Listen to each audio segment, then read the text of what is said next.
Ryan Speedo Green is hard to miss, but he had a rough childhood and says he was nearly lost before he even became a teenager. But then, against all odds, he found his way out with opera. With that rich, robust voice, a presence commanding the stage.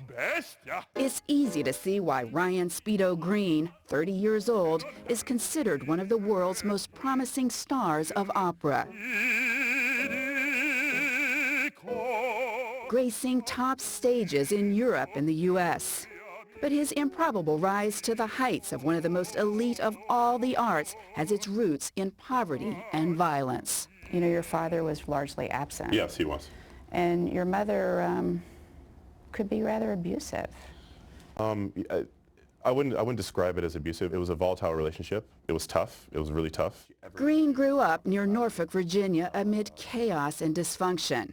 In elementary school, he was sent to a class for the most disruptive students, taught by Betty Hughes. The first time I met her, I threw my desk at her, and that was how I said hello to her. And this woman, instead of sending me to the office or sending me home to my mom, like most educators would do, she took my chair away and said, "You can learn from the floor since you don't want your desk." She gave me a chance, and she stayed with me and didn't give up on me. Even when he nearly gave up on himself. The facility, a tough place for troubled kids, was home for 2 long months. I was lost, and that's pretty much the best way I can put it. I was lost. Green often found himself in solitary confinement. When I got out, I promised myself I'll never end up there again.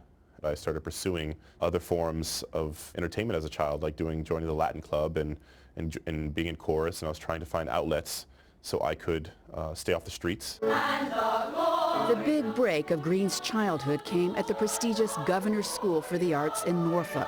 Ryan auditioned and was accepted, though he didn't really know what he was getting himself into. This is Ryan as a 12th grader. Alan Fisher is head of the school's vocal program. It was not an exceptional voice back in 9th grade. But over the 4 years, it grew to become an exceptional voice.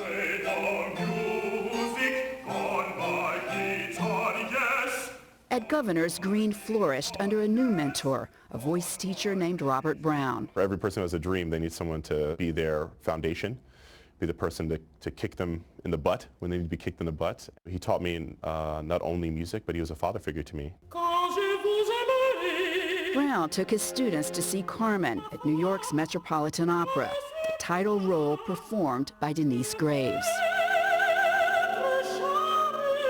I never thought it was something that a person of color could do. When I left the Met that evening, I told Mr. Brown, I want to sing at the Met someday. That's what I'm going to do. I'm going to sing at the Met. And that's exactly what he did. Green threw himself into the study of opera, and after graduate school entered a national competition at the Met. He won. And tonight he's back, opening a leading role in La Bohème. Do you ever just stop and think, wow, I can't believe this? Even arriving a couple of weeks ago in New York to start rehearsals in La Bohème, I woke up in my apartment and sort of pinched myself thinking like I'm going to go to work at the Metropolitan Opera.